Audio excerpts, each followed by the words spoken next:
भिखारी ने कहा, वह भयानक जंगल है, मैं आपको वहां तक नहीं लेकर जा पाऊंगा। हाँ, आप चाहो तो मैं आपको उस संदूक से थोड़ी दूर ले जाकर छोड़ सकता हूँ। वत्सला तेजी से भिखारी के साथ जंगल तक पहुंची। घने जंगल से पहले ही भिखारी वहां से चला गया। फिर वत्सला अकेले अपने पति के संदूक को ढूंढने के लिए निकल पड़ी। वहां जाकर उसने अजीब सी चीजें देखी। उस संदूक के पास बहुत सारी परियां थी। वत्सला पेड़ के पीछे छुपकर उन्हें देखने लगी। वत्सला ने देखा कि सारी परियों के बीच से एक नीली आंखों वाली परी आई और उसने संदूक में एक लकड़ी देव के मृत शरीर के सर के पास और एक पैर के पास रखी। तभी देव संदूक से बाहर निकल आया। परियों ने देव को मिठाई खिलाई और दोबारा संदूक के अंदर डालकर लकड़ियों की स्थिति बदल दी। रोज रात को नीली आंखों वाली परी इसी तरह से देव को संदूक से बाहर निकालती और फिर उसी में भेज देती थी। वत्सला डरते हुए उसी जंगल में फल खाकर 3 से 4 दिन तक यह सब देखती रही। एक दिन वत्सला ने भी संदूक खोलकर नीले आंखों वाली परी की तरह ही लकड़ी की स्थिति को बदला। तभी देव संदूक से बाहर निकल आया। देव ने जैसे ही अपनी पत्नी को देखा, वह हैरान हो गया। देव कुछ बोल ही रहा था कि अचानक वत्सला बोल पड़ी, मैं आपको इस जंगल में इस स्थिति में रहने नहीं दूंगी, आपको मेरे साथ चलना होगा। देव ने वत्सला को समझाते हुए कहा, मैं नीली आंखों वाली परी की वजह से ही इस दुनिया में आया हूँ।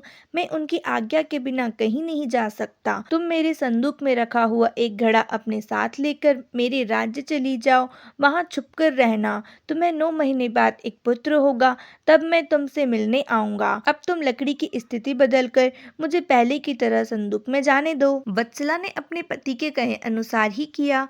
सबसे पहले संदूक में पति को भेजा, फिर वह दही का एक घड़ा लेकर रूप बदलने के बाद राजमहल पहुंची और रानी को चिट्ठी भेजकर रहने के लिए जगह मांगी। रानी ने दया करके उसे राजमहल के पास ही एक कमरा रहने के लिए दिया। जब रानी को पता चला कि वह गर्भवती है तो रानी उसका ख्याल भी रखने लगी। जब वत्सला ने बच्चे को जन्म दे दिया तो देव उससे मिलने के लिए आया। उस समय रानी पास से ही गुजर रही थी। उन्होंने तुरंत अपने बेटे को पहचान लिया। रानी सीधे देव के पास पहुंची और पूछने लगी, यह तुम्हारी पत्नी है, यह तुम्हारा पुत्र है, तुम जीवित हो, अब मैं तुम्हें कहीं नहीं जाने दूंगी। देव ने कहा, माँ मैं आपके साथ नहीं आ सकता हूँ, इसका एक ही उपाय है, आपको अपने पोते के लिए एक उत्सव रखना होगा। आप उसमें सारी परियों को बुलाइए। जब परियां आ जाए तो नीली आंखों वाली परी का बाजूबंद किसी तरह निकाल कर जला देना। उसके बाद नीली आंखों वाली परी से मेरे जीवन का वरदान मांग लेना। इतना कहकर राजकुमार देव वहां से चला गया। उसकी माँ ने दुखी मन से उसे विदा किया। कुछ ही दिनों में रानी मैत्री ने अपने बेटे देव के कहे अनुसार जश्न रखा और सारी परियों को भी बुलाया। सभी जश्न में डूबे हुए थे। तभी रानी मैत्री का पोता रोने लगा।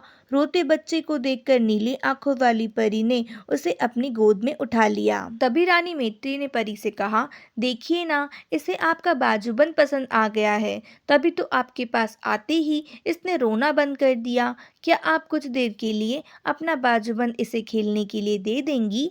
परी ने तुरंत अपना बाजूबंद उस बच्चे को दे दिया। रानी मैत्री को इसी मौके का इंतजार था। उसने सबकी नजरें बचाते हुए उस बाजूबंद को आग में डाल दिया। नीली आंखों वाली परी ने अपने जलते बाजूबंद को देखकर रानी मैत्री से पूछा, आपने यह क्या किया? अब हम आपके बेटे देव को अपने पास उस जंगल में नहीं रख पाएंगे। यह सुनते ही रानी मैत्री ने रोते हुए परी से प्रार्थना की। उन्होंने कहा, आपकी कृपा से मुझे बेटा हुआ था, अब आपको ही कृपा करके मेरा बेटा लौटाना होगा। मैं आपसे अपने बेटे देव की भीख मांगती हूँ। नीली आंखों वाली परी को माँ का प्यार देखकर दया आ गई और उन्होंने आशीर्वाद दे दिया। परी के आशीर्वाद से राजकुमार देव संदूक से निकलकर घर लौट आया। राजकुमार अपने परिवार के साथ खुशी खुशी रहने लगा। कहानी से सीख, विनम्रता से सबका दिल जीता जा सकता है और सब्र व सही रणनीति से इंसान मुश्किल काम को भी पूरा कर लेता है। आज की स्टोरी बस इतनी ही। अगर आपने पार्ट 1 नहीं देखा है तो पहले पार्ट 1 देखिए, उसके बाद पार्ट 2 देखिएगा।